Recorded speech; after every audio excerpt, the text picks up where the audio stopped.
कहानी की शुरुआत महर्षि कश्यप द्वारा संध्या वेला में की जा रही पूजा से होती है। तभी उनकी पत्नी दिति पुत्र की प्राप्ति की प्रबल इच्छा व्यक्त करती हैं और महर्षि से सहवास की प्रार्थना करती हैं। कश्यप उसे समझाते हैं कि शास्त्रों के अनुसार यह समय रजोगुण और तमोगुण से युक्त होता है, जिसमें दैवीय नहीं बल्कि आसुरी शक्तियां सक्रिय रहती हैं और ऐसे समय में गर्भ धारण करना अशुभ फल दे सकता है। फिर भी दिति अपने आग्रह पर अड़ी रहती है और अंततः महर्षि कश्यप संध्या वेला में उसके साथ सहवास करते हैं, मगर उनकी आशंका सत्य साबित होती है।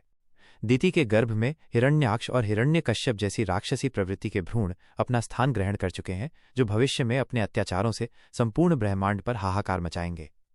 इसके बाद कहानी इन दोनों राक्षसों के बढ़ते अत्याचारों और दैवी शक्तियों के साथ उनके संघर्ष के साथ आगे बढ़ती है।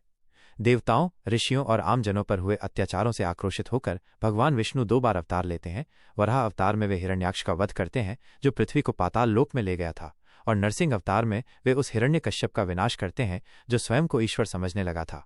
कहानी में हिरण्यकश्यप के पुत्र प्रहलाद की भी मुख्य भूमिका है, जो बाल्यावस्था से ही भगवान विष्णु का परम भक्त है। निर्देशक अश्विन कुमार अपनी इस एनिमेटेड मूवी के जरिए मानवीय संवेदनाओं की बारीक पड़ताल करते हैं, जो अहंकार, लोभ, वासना और ईर्ष्या जैसे विनाशकारी तत्वों के जरिए सत्ता हासिल करने की जिद्दी मानसिकता को उजागर करती है।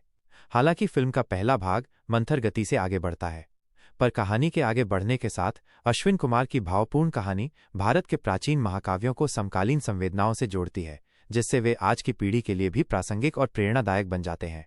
फिल्म के एनिमेशन में कुछ कमियां जरूर हैं।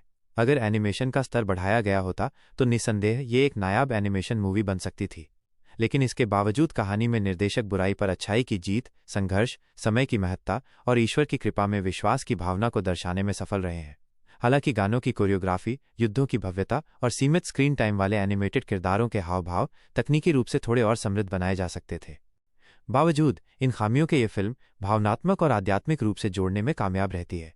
ये दैवीय और राक्षसी शक्तियों को ही नहीं दर्शाती, बल्कि होलिका दहन जैसे त्योहार का महत्व भी समझाती है।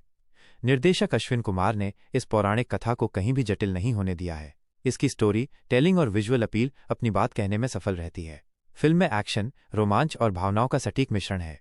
नरसिंह के युद्ध वाला क्लाइमैक्स मनोरंजक है।